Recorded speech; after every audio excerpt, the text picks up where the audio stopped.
રાજકોટના રહેવાસી કુરબાન વલીજી બદામી, જેઓ નિવૃત્ત શિક્ષક છે, તેમની સાથે ડિજિટલ અરેસ્ટનો બનાવ બનેલો હતો, જે બાબતે ભારતીય ન્યાય સંહિતાની કલમ 204, 205, 308(7), 337 અને 61(2) મુજબ ગુનો દાખલ કરેલો છે, જેમાં એક આરોપીની ધરપકડ કરવામાં આવી છે.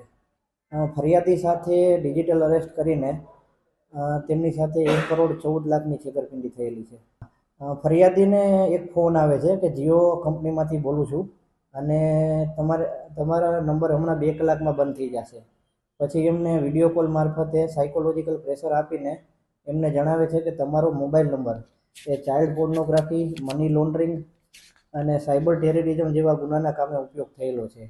આ રીતે એમની ઉપર સાયકોલોજીકલ પ્રેશર બનાવીને વિડીયો કોલથી સતત વાતચીત કર્યા કરે છે અને થોડા સમય બાદ એમને જણાવે છે કે તમારા આધાર કાર્ડ ઉપર ઘણા બધા સિમ કાર્ડ નીકળેલા છે અને એની સાથે ઘણા બધા એકાઉન્ટ ખુલેલા છે, જેનો મની લોન્ડરિંગ અને સાયબર ટેરરિઝમ માટે ઉપયોગ થયેલો છે. આ રીતે એમને ધમકી આપતા હતા. આમાં એક આરોપીની જેતપુર ખાતેથી ધરપકડ કરવામાં આવેલી છે, જેનું નામ છે સુજલભાઈ વિઠ્ઠલભાઈ લાખાણી, જેના એકાઉન્ટમાં કુલ 4,97,000 જેટલી રકમ આવેલી છે.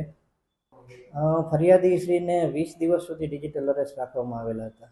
આરોપીએ પોતાનું બેંક એકાઉન્ટ એ કમિશન માટે ભાડે આપેલું હતું, જેના ખાતામાં ફ્રોડની રકમ આવેલી હતી અને પોતે આ રકમ વિડ્રો કરીને આગળ ટ્રાન્સફર કરી. આ પ્રાથમિક તપાસમાં હરિયાણા, ઉત્તર પ્રદેશ, રાજસ્થાન, મહારાષ્ટ્ર અને ગુજરાતમાં આના તાર જોડાયેલા છે.